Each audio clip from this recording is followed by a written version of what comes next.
Khatib hendak menyampaikan firman Allah dalam surat Ali Imran ayat 133 dan 134 yang berbunyi Bismillahirrahmanirrahim wasari'u ila maghfiratin min rabbikum wa jannatin ardus samawati wal ardh uiddat lil muttaqin.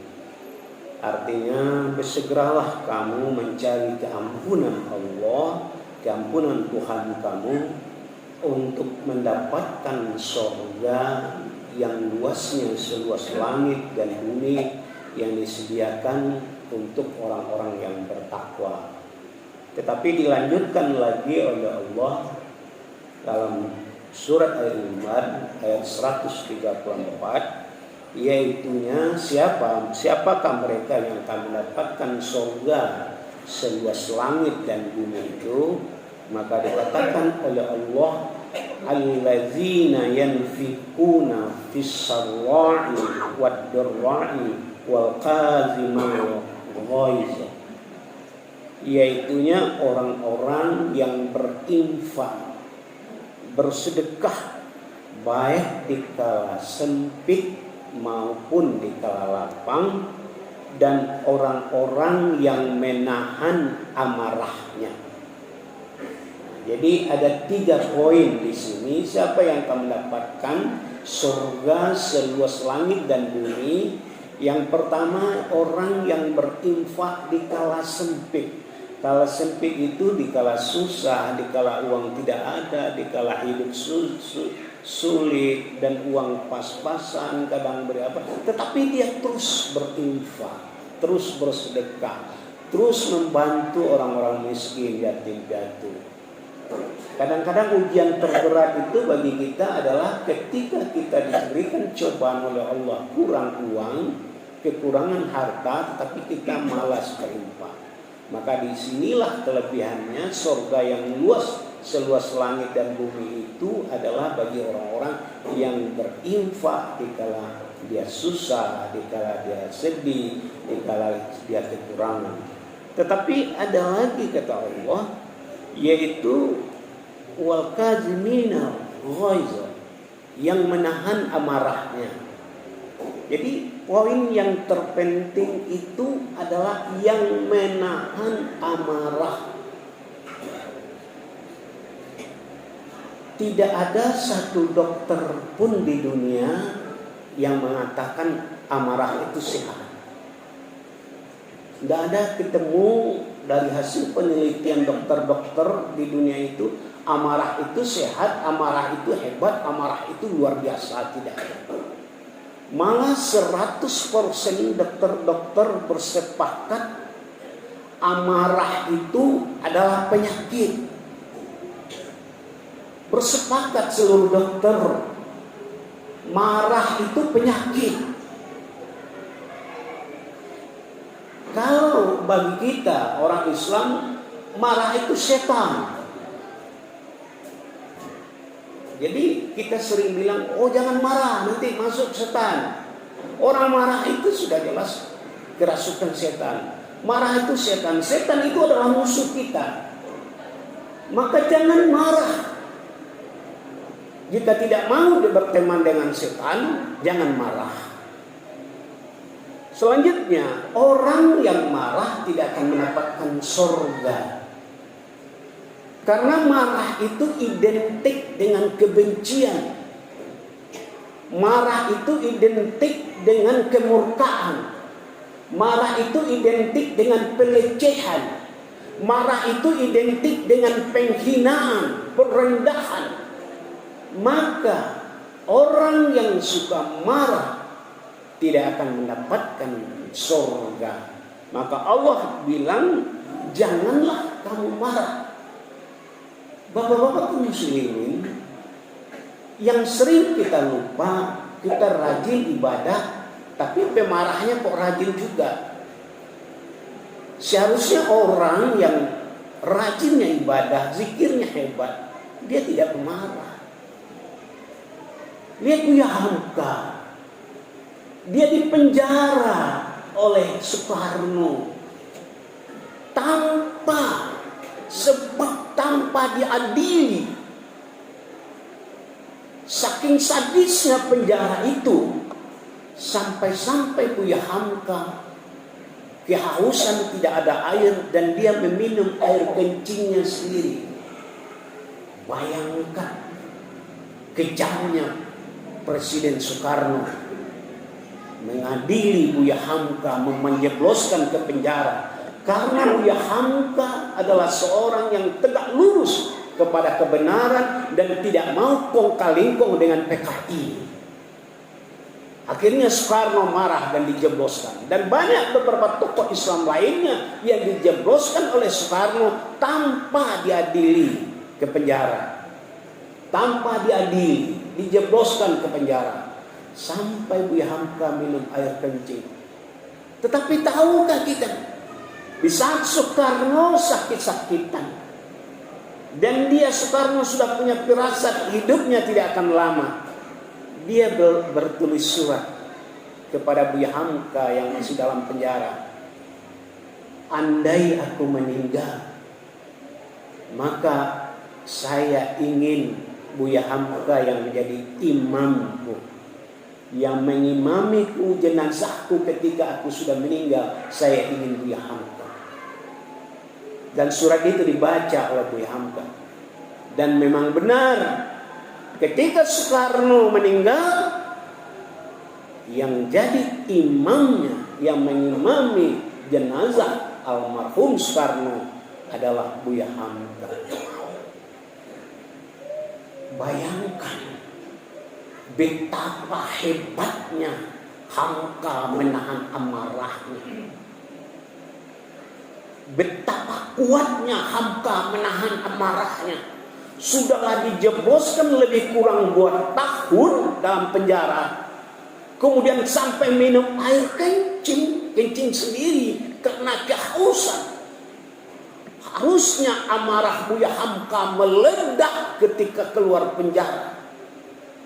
Dan harusnya Buya Hamka ketika berdiri di depan jenazahnya Soekarno, dia memaki-maki, menghina, mencaci, menghujat, malah mendoakan harusnya supaya Soekarno dimasukkan ke dalam neraka. Tetapi doanya Hamka, Allahumma firlahu warhamhu wa'afihi wa'fanhu wa qina azabannar. Ya Allah, ampuni dosanya, jauhkan dia dari azab kubur, tempatkan dia di surga, jauhkan dia dari api neraka. Itulah kehebatan Buya Hamka dalam menahan amarah. Kenapa Buya Hamka bisa? Solusinya adalah, jawabannya adalah, semakin tinggi tingkat keimanan seseorang, semakin tinggi tingkat tawaduknya seseorang, semakin dekat dia dengan yang maha besar, yang maha kuasa, yang maha pengasih, maka harusnya rasa sabarnya semakin besar pula. Siapa yang besar rasa sabarnya, maka amarahnya semakin kecil. Semakin besar rasa sabarnya, amarahnya semakin kecil. Ingat Nabi Muhammad ketika mau dibunuh oleh Abu Jahal.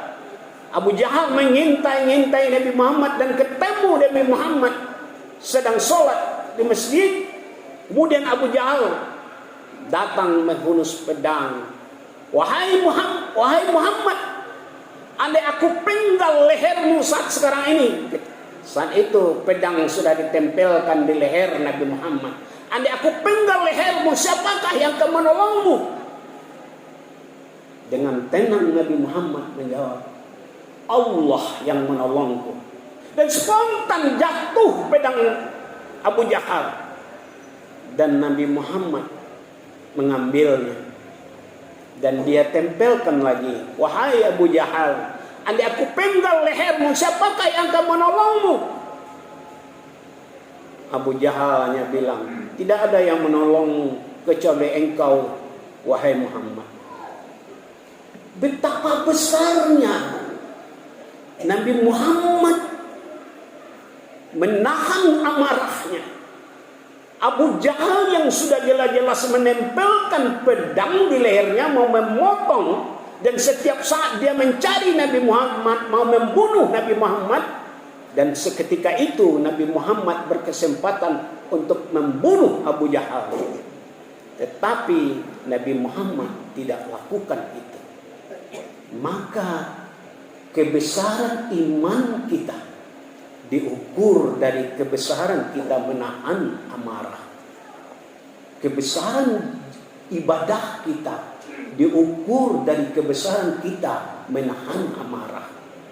Kalau ada kita yang rajin sholat, rajin tahajud, tapi sedikit-sedikit marah, kecil masalahnya marah, tidak harus marah, maka pertanyakanlah sholat kita, ibadah kita, iman kita. Artinya ibadah kita belum benar, sholat kita juga belum benar, iman kita juga kecil. Kalau sedikit-sedikit marah, apalagi anak. Kalau kita punya anak, tiap sebentar anak dimarah, dicaci, dimaki. Ahli psikologi sependapat, hasil survei dan penelitian, anak yang dibesarkan dengan kemarahan, sedikit-sedikit ayahnya marah, sedikit-sedikit ayahnya menghabis, anak itu setelah besar tidak akan menjadi anak yang percaya diri, akan menjadi anak yang minder, anak yang pemalu, anak yang tidak pemberani, karena jiwanya selalu tertekan. Tetapi anak yang dibesarkan dengan sanjungan, dengan pujian, dengan penuh kebahagiaan, walaupun salah tapi dipuji terus, maka anak itu akan menjadi anak yang hebat. Rumah tangga yang selalu cekcok suami istri, suami yang merasa berkuasa, punya harta, punya power, tak sebentar marah pada istrinya, menghina istrinya, mengkojek istrinya. Yakinlah rumah tangga itu bukanlah rumah tangga yang sakinah, mawadah, warahmah. Harta tidak menjamin rumah tangga sakinah, mawadah, warahmah. Makanya kata Allah, minta tolonglah kamu wasta'inu bis-sabri was-shalah. Minta tolong kamu dengan sabar dan sholat. Orang yang sabar akan marahnya, maka dia akan mendapatkan surga. Maka jangan anggap enteng marah. Liver marah, jantung marah, hipertensi marah, kolesterol marah, marah. Hampir seluruh penyakit-penyakit yang bersarang di tubuh kita yang berbahaya itu disebabkan oleh marah yang tidak terkendali. Maka dikatakan oleh Rasulullah, la tahzan walakal jannah. La tahzan walakal jannah. Jangan marah. La tahzan, jangan marah. Jika mau surga, jangan marah. Bukan berarti kita tidak boleh marah. Marah itu adalah insting yang diberikan Allah kepada kita. Tetapi marah kita adalah marah bil hikmah. Marah yang penuh dengan hikmah dan bijaksana. Marah yang dituntun oleh Al-Quran. Marah yang ada pahalanya. Marah yang ada ibadahnya. Bukan marah yang banyak dosanya. Jadi bedakan. Ada orang marah tapi marahnya banyak pahalanya. Ada orang yang marah tapi marahnya banyak dosanya. Setiap kata yang keluar dalam marahnya adalah dosa. Tetapi orang beriman itu setiap marahnya adalah pahala ujungnya. Jadi bedakan marah yang banyak dosa berujung dosa dan marah yang berujung dengan pahala. Fakta biru ya ulil albab.